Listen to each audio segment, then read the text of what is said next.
खैर वापस लौटूंगा। जी जुबेर जी, देखिए जाहिर तौर पर इस बात से तो आप इनकार नहीं करेंगे, सबसे लंबे समय तक योगी आदित्यनाथ का कार्यकाल रहा है।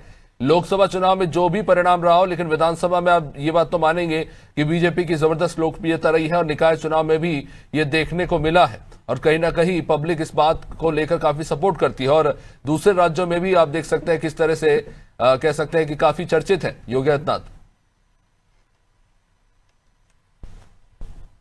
जुबेर जी। जी जी जी, देखिए सबसे पहले तो आज उत्तर प्रदेश के मुख्यमंत्री योगी आदित्यनाथ जी के जन्मदिन की विशेष बधाई है, क्योंकि मुख्यमंत्री है तो बधाई देना पड़ेगा। लेकिन योगी आदित्यनाथ जी किसी भी एंगल से मुख्यमंत्री की भाषा नहीं बोलते हैं। अभी कल ही परसों रवि किशन सांसद जी को किसी भाषण के बाद में कहते हुए कहा कि पेल दिया जाएगा। सदन में कहते हैं ठोक दिया जाएगा। तो एक मुख्यमंत्री, क्योंकि मुख्यमंत्री सबके लिए होते हैं, योगी आदित्यनाथ जी जाति विशेष को टारगेट करके इस प्रदेश के माहौल, क्योंकि एक योगी आदित्यनाथ को जब चुनाव नजदीक आता है तो ऐसे हथकंडे अपनाते हैं ताकि, क्योंकि इनको प्रधानमंत्री बनने की जल्दी है, क्योंकि चुनाव नजदीक है। आजकल आप देख रहे होंगे कैसे कैसे डिसीजन लिए जा रहे हैं। जब से योगी आदित्यनाथ जी मुख्यमंत्री बने हुए हैं तब से आप देखिएगा किसी भी मंत्रालय के जो निगम होते हैं, जो अध्यक्ष होते हैं, सारे पद खाली हैं। एक भारतीय जनता पार्टी के नेता किसी थाने, किसी की पैरवी, मतलब ब्यूरोक्रेसी हावी है पूरा, पुलिस अधिकारी। तो कहीं ना कहीं देखिए कार्यकर्ता किसी पार्टी के लिए रीड होता है। हम देखते हैं, मिलते हैं लोगों से, किसी भी भारतीय जनता पार्टी के कार्यकर्ता सेटिस्फेक्शन नहीं मिलेगा आपको, क्योंकि सरकार, उत्तर प्रदेश के मुख्यमंत्री जी को अपने कार्यकर्ता और नेताओं को विश्वास जितना नहीं है उतना इनके अधिकारियों को विश्वास है। जुबेर जी, आप अफसरशाही की बात करें, मैं उस पर जरूर आऊंगा, लेकिन आप जो बात कह रहे हैं, क्या अब से पहले तक क्या संप्रदायवाद या समाजवाद, जातिवाद जो है हावी नहीं था उत्तर प्रदेश में? क्या पहले जाति को लेकर इसी तरह का संघर्ष देखने को नहीं मिलता था उत्तर प्रदेश में? चाहे मायावती जी का कार्यकाल हो, चाहे मुलायम सिंह जी का कार्यकाल हो या अखिलेश यादव जी का कार्यकाल, जातिवाद और संप्रदायवाद एक सबसे बड़ी चुनौती रही उत्तर प्रदेश में। अगर आप आरोप लगा रहे हैं मौजूदा कार्यकाल के लिए, तो आपके कार्यकाल में भी ऐसी स्थिति थी। देखिए प्रदेश जो है, देश, उत्तर प्रदेश देश दुनिया का 7वां बड़ा अगर देश बने तो बन जाएगा, बहुत बड़ा प्रदेश है निश्चित। लेकिन जिस तरह उत्तर प्रदेश में आजकल जाति विशेष देख के काउंटर किए जा रहा है, एक जाति विशेष को टारगेट जितना किया जा रहा है उतना एक नया कल्चर आ गया है वोट बैंक का। और भारतीय जनता पार्टी, मुझे जिस तरह योगी जी और मोदी जी में डबल इंजन की सरकार में आपस में जो लड़ाई चल रही है, कौन कितना ज्यादा खूंखार है, इसलिए क्योंकि 29 का चुनाव है, 27 में प्रदेश के मुख्यमंत्री का चुनाव होगा, 29 में देश के तीसरी बार प्रधानमंत्री का चुनाव होगा। योगी जी भी चाहेंगे कि वो प्रधानमंत्री बने, मोदी जी चाहेंगे कि चौथी बार बने। तो कहीं ना कहीं मुझे लोकसभा में कही गई लालू जी की एक लाइन याद आती है कि हर नेता का सपना होता है कि वो प्रधानमंत्री बने, पर खैर उस पर नहीं जाएंगे। लेकिन जुबेर जी, एक बात जरूर है कि आप भी मानेंगे कि क्या उत्तर प्रदेश की जनता इस बात पर वोट देती है कि आपके पास एनकाउंटर के कितने आंकड़े हैं, या इस बात पर वोट देंगे कि आपने कितने स्कूल बनाए, कितने रोजगार उपलब्ध कराए, कितनी इंडस्ट्रीज खड़ी की, कितनी व्यवस्थाओं को सुधारा? इस भारत के इतिहास में उत्तर प्रदेश पहला ऐसा प्रदेश जहां प्राइमरी जूनियर स्कूलों को मिला के मॉडल स्कूल कहा जाता था। आज दुर्भाग्य है कि उत्तर प्रदेश में देसी दारू, इंग्लिश, इसको मॉडल शॉप बना के एक ही जगह सारे, आप समझ सकते हैं प्राइमरी स्कूल कितने बंद हो गए, प्रदेश में रोजगार कितने बन गए, बन क्या रहा है? दारू की दुकान, मॉडल शॉप। एक छत के नीचे देसी से लेके अंग्रेजी शराब की दुकान खुल रही है, सरकार खोलने में लगी है। चलिए प्राइवेट विद्यालयों जी का हाल देख चंद्रमोहन जी लीजिए। आपके पास मैं आऊंगा। डॉक्टर रवि प्रताप सिंह जी काफी देर से इंतजार कर रहे हैं आप ही की बात को। जी इस प्रदेश में कहीं ना कहीं लोग इतने, और जो चुनाव जीतने की बात कर रहा है, समाजवादी पार्टी 2022 में कितने अंतर से चुनाव हारी है, किस तरह उसको चुनाव हराया गया है, किस तरह प्रत्याशी के लोग सरकार दबाव में आके कितने अंतर से, और चुनाव जीता नहीं गया है, चुनाव वोट लूट करके चुनाव जीता गया है, मैं दावे के साथ कह सकता हूं। चलिए ठीक है, इस पे लौटेंगे जरूर, लेकिन आंकड़े कुछ और कह रहे हैं। डॉक्टर रवि प्रताप सिंह जी भी हमारे साथ हैं। जी रवि जी, एक तरफ बीजेपी पार्टी के कार्यकर्ता, नेता, तमाम सीनियर नेता जो है योगी आदित्यनाथ का आज जन्मदिन मना रहे हैं, उनकी उपलब्धियों को सामने रखा जा रहा है, और कुछ तो ऐसे भी है जो कह रहे हैं कि देश के अगले प्रधानमंत्री भी हो सकते हैं योगी आदित्यनाथ। कांग्रेस इसे किस तरह से देखती है मैं इस पे नहीं जाना चाहूंगा। जाहिर तौर पर पार्टी के नेता का जन्मदिन होता है या खास मौका होता है, सभी सेलिब्रेट करते, कोई नई बात नहीं है, लेकिन जाहिर तौर पर एक विपक्षी दल होने के नाते इस बात पर कांग्रेस की रुचि ज्यादा जरूर होगी कि उनकी लोकप्रियता पूर्वांचल से लेकर उत्तर प्रदेश के दक्षिणी क्षेत्रों में या पूर्वी क्षेत्रों में कहां तक है, और कांग्रेस अपने आप को इसमें कहां पाती है, और अगर जहां भी पाती है उसको लेकर आगे की क्या रणनीति है, क्योंकि कुछ ही महीनों में अब चुनाव है। देखिए अभिषेक भाई, मैं सबसे पहले अपना ही जवाब दे देता हूं कि आपने कहा कि कांग्रेस अपने आप को कहां पाती है। निश्चित रूप से हमें ये स्वीकार करने में जरा भी गुरेज नहीं है कि हमारा संगठन कुछ कमजोर है। मैं ये कहूं कि भाजपा या सपा के बराबर संगठन मजबूत है तो ये हास्यास्पद होगा, लेकिन इसको दूर करने के लिए हमारे प्रदेश अध्यक्ष और प्रदेश प्रभारी एक दिन एक पैर बनारस तो दूसरे पैर गाजियाबाद में रखते हैं, कवरेज मिले या ना मिले। हम संगठन को मजबूत करने में बूथ सृजन अभियान के तहत मनसा वाचा कर्मणा से लगे हुए हैं। अब मैं योगी आदित्यनाथ जी को प्रभु से पिनाकी से प्रार्थना करता हूं तो उनको लंबी आयु मिले, 54 साल के हुए हैं और वो 94 साल तक कम से कम जिए, 27 हो मेरी आयु भी उनको लगे। संत हैं, इसके लिए भी वो आदरणीय हैं। लेकिन अब बात प्रदेश पे आती है कि मेरे भाई अभी कह रहे थे कि बहुत काम उन्होंने किया और लोग काम देख करके उनको चुनते हैं।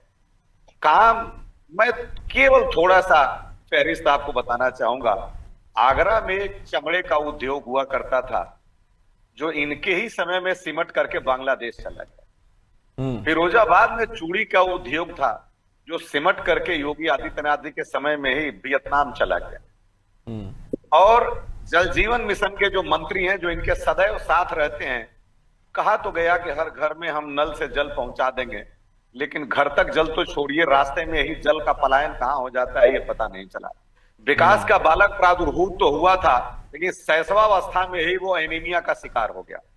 दूसरी बात अभी भी मेरे भाई कह रहे थे, कंपोजिट के नाम पे अभिषेक जी 26,000 विद्यालय उत्तर प्रदेश में कंपोजिट करके बंद कर दिया, यानी मिडिल और प्राइमरी को बंद इकट्ठा करके एक कर दिया गया, दूसरे को बंद कर दिया गया। और कंपोजिट के ही नाम पे बियर और अंग्रेजी शराब की दुकानों को इकट्ठा करके और उसकी संख्या बढ़ा दी।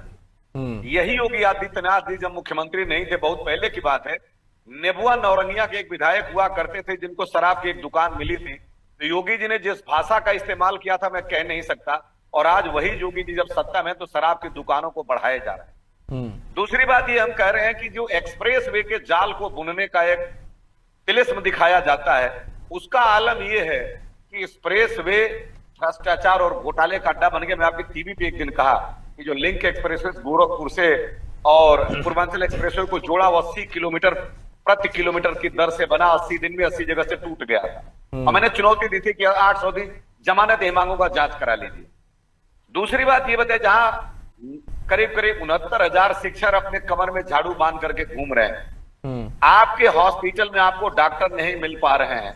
स्वयं इस प्रदेश के जो स्वास्थ्य मंत्री हैं, जब इस प्रदेश के वर्तमान मंत्री राजभर जी जब बीमार हुए थे तो उनको लेकर के मैदानता में हॉस्पिटल में लेकर गए थे पीजीआई से।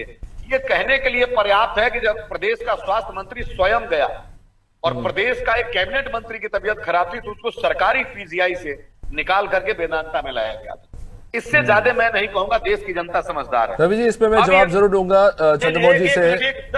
10 सेकंड। जी जी। आज 54 पेड़ लगाए गए हैं अभिषेक भाई।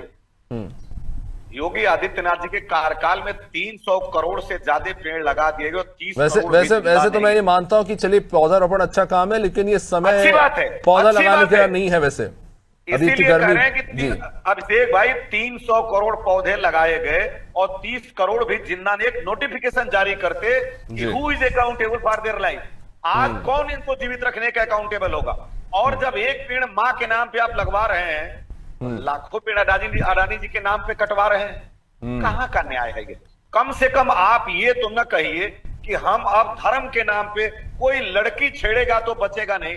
ये इस आपके पे समय में- आना चाहूंगा मैं। इसे अगर दूसरी भाषा में कहें रवि प्रताप जी, इस पे आना चाहूंगा कि ये जो मस्कुलर पॉलिटिक्स है वो आजकल काफी चलन में है, ना सिर्फ युवाओं में बल्कि हम देख रहे हैं कि बड़ी संख्या में लोग इस बात को कह सकते हैं कि बड़ा प्रचलन में है अब राजनीति में।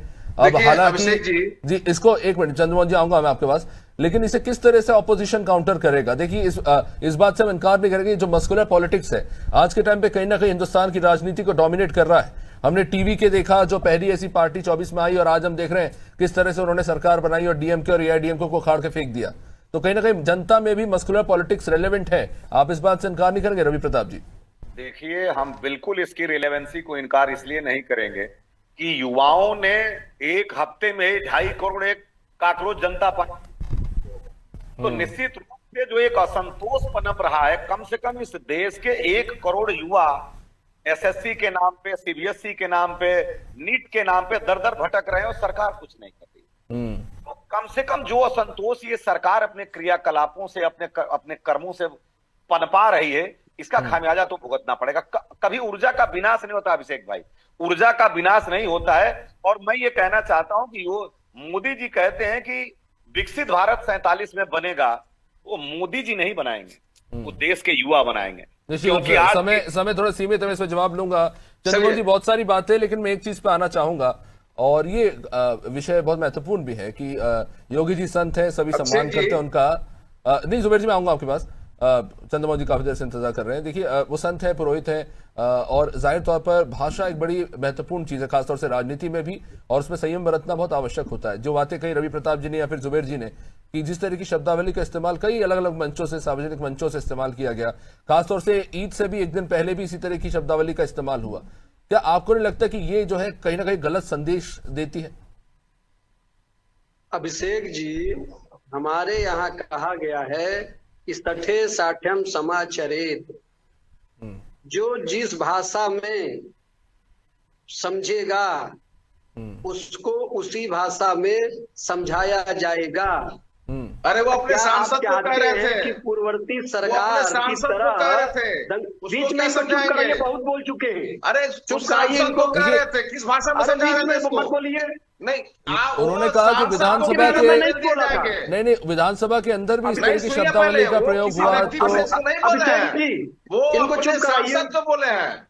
क्या चाहते हैं? नहीं, जुबेर जी, नहीं, सुनिए, मैंने वही बात अभिषेक मुझसे जी, पूछी। अभिषेक जी, विधानसभा अभिषेक के जी, अंदर जब वो बात कर रहे हैं तो तब तो वहां के विधायकों के लेकर बात हो रही है वहां पे, तो वहां पर भी सुनिए। जी अभिषेक जी सुनिए, अभिषेक जी, आप क्या चाहते हैं कि जिस प्रकार समाजवादी पार्टी और जिस प्रकार कांग्रेस पार्टी आतंकवादियों के लिए रोती है, उनके लिए आंसू बहाती है, अरे वो अपने उनके लिए सांसद को आधी बोल रहे रात थे, में घुमाइए मत। न्यायालय में कल चली किसको जाती बोल रहे है, थे? मुख्यमंत्री आवास में बुलाकर उनको सम्मानित करती है, उन पत्थरबाजों को, उन दंगाइयों को, आतंकवादियों पर से मुकदमे वापस समाजवादी पार्टी सरकार लेती है। तो अरे क्या ये उत्तर चाहते प्रदेश हैं के कि मुख्यमंत्री तो खुद अपना मुख्यमंत्री जी 47 मिलेंगे? मुकदमा वापस ये लिए हैं। सारा चलिए, ठीक है। काम ये देश के समाजवादी पहले पार्टी पर मुख्यमंत्री है। हैं। समय सीमित है। चंद्रमोहन जी, एक सवाल है जो रवि प्रताप जी ने पूछा कि आज अगर युवाओं में असंतोष है अलग अलग मुद्दों को लेकर, चाहे स्कूल के बच्चे हो या अभ्यर्थी हो या कॉलेज की स्टूडेंट्स हो, जो प्रदर्शन कर रहे हैं, सवाल पूछ रहे हैं आपकी सरकार से, तो वहां तो आपकी जवाबदेही बनती है। जी, जो जिस भाषा में 10 सेकंड समझेगा, दीजिएगा। क्या रवि किशन सांसद नहीं समझ सकते हैं? क्या रवि किशन सांसद को समझाना पड़ेगा उसी भाषा में? आप ही कह रहे हैं अभिषेक ना? जी, अभिषेक जी सुनिए, आपके अनुसार रवि किशन सांसद चलिए जो ठीक है, भाजपा के चलिए माफी चाहूंगा, इस चर्चा को वहीं पे रोकना पड़ेगा, समय में इजाजत नहीं देता। तो जाहिर तौर पर आज उत्तर प्रदेश से लेकर देश भर में सीएम योगी आदित्यनाथ का जन्मदिन मनाया जा रहा है। जाहिर तौर पर अब तक अगर देखा जाए राजनीतिक क्षेत्र में उनका कार्यकाल कह सकते हैं कि कई उपलब्धियों से भरा हुआ है। बहुत ही युवा कह सकते हैं कि आयु में उन्होंने कई उपलब्धियां हासिल की है और अब जाहिर तौर पर हम देख रहे हैं पार्टी कार्यकर्ताओं में किस तरह का उत्साह। लेकिन क्या ये जो लोकप्रियता है उसको बीजेपी आगे भी भुनाने में उतना ही सफल हो पाएगी? खैर वो तो आने वाला वक्त ही बताएगा। लेकिन फिलहाल इस कार्यक्रम में इतना ही। आप देखते रहिए अनादि टीवी। नमस्कार।